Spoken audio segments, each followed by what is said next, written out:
You ever get that feeling that everything, everywhere, is kind of going wrong all at once? The economy, the climate, our communities. It feels like we're just bouncing from one major crisis to the next. So let's really dig into this, because what if all these things we're worried about aren't separate problems at all, but actually just symptoms of a much, much deeper issue? To get our heads around this, imagine for a second that we're all standing at a trailhead. But, it's not some sunny, perfect day for a hike.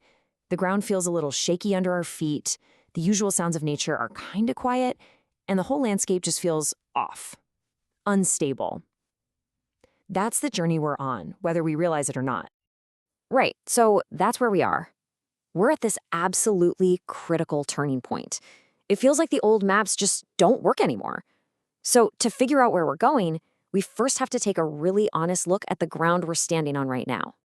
And yeah, that ground looks something like this. It's this whole tangled mess of challenges that I think a lot of us can feel in our bones. We see the ecological systems fraying at the edges. We feel our societies getting more and more polarized. Our economies seem built on a house of cards. And underneath it all, there's this deeper ache, right? A feeling that we've lost our connection to something vital. This isn't just stuff you see on the news. This is the world we're all trying to make sense of. Okay, but here's the thing. Just listing off everything that's wrong, that doesn't really help, does it? It's like going to the doctor and saying, you have a fever and a cough. And they just say, yep, you have a fever and a cough. Thanks, doc. You want to know why. We've got to search for the root cause, the real diagnosis. So this brings us to the most important question, the one that changes everything. Are we running around trying to put out a dozen different fires all over the place? Or are all these fires actually connected? Maybe spreading from one single massive underground blaze? Well, according to ecologist William Rees, the answer is a resounding yes. They are all connected. And get this, he says that something as huge as global heating, that's not even the real problem. Nope, it's just a fever, one symptom of a much bigger condition he calls overshoot. And this is where we get a really key idea for our times, the Metacrisis. Think of it as the official name for the whole situation. It's the framework that says, no, all those problems we listed, the ecological, the social, the economic, they're not just happening at the same time by coincidence. They're all tangled together, different symptoms, all pointing back to one fundamental predicament. So, if the Metacrisis is the name for the web of symptoms, what's the actual disease? Let's get right to the heart of the diagnosis: ecological overshoot. So what on earth is that? Well, put simply, overshoot just means we're using more stuff from nature than it can regrow, and we're dumping more waste back into it than it can possibly absorb. It's like we have a planetary bank account.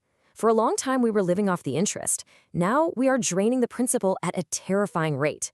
It is a massive, fundamental imbalance. And here's the really stark part. As Rees warns, this isn't something we can negotiate our way out of. There's no deal to be made here. This isn't a political opinion. It's a biophysical reality. It's like trying to argue with gravity. You can't win. At some point, the system just pushes back.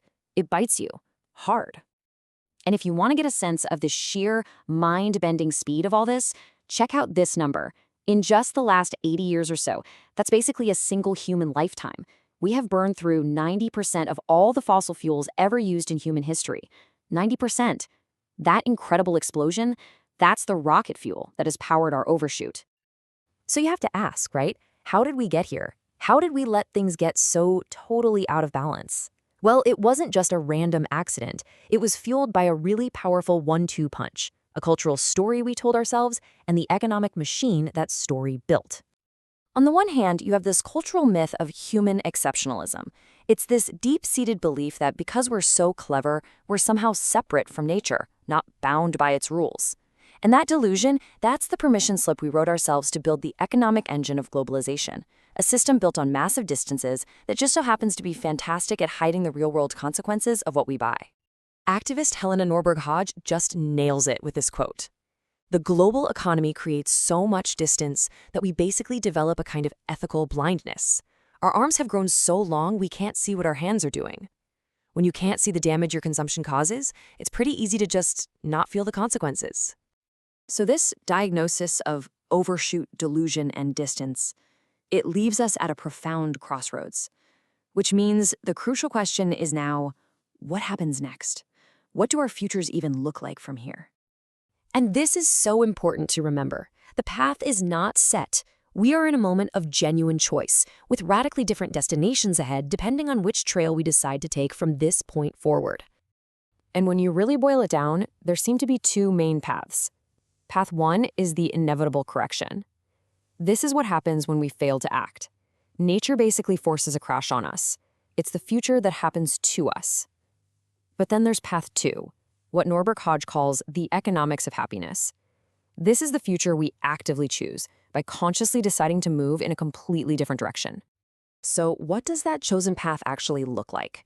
Well, it's all about localization. It's about intentionally shortening all those distances. It's about relinking farmers with the people who eat their food, creating real, meaningful work, and rebuilding the very community connections that the global economy has been chipping away at for decades. See, this isn't just about logistics. It's about healing that spiritual ache we talked about. It's a vision for a future that just feels more human and a lot more connected.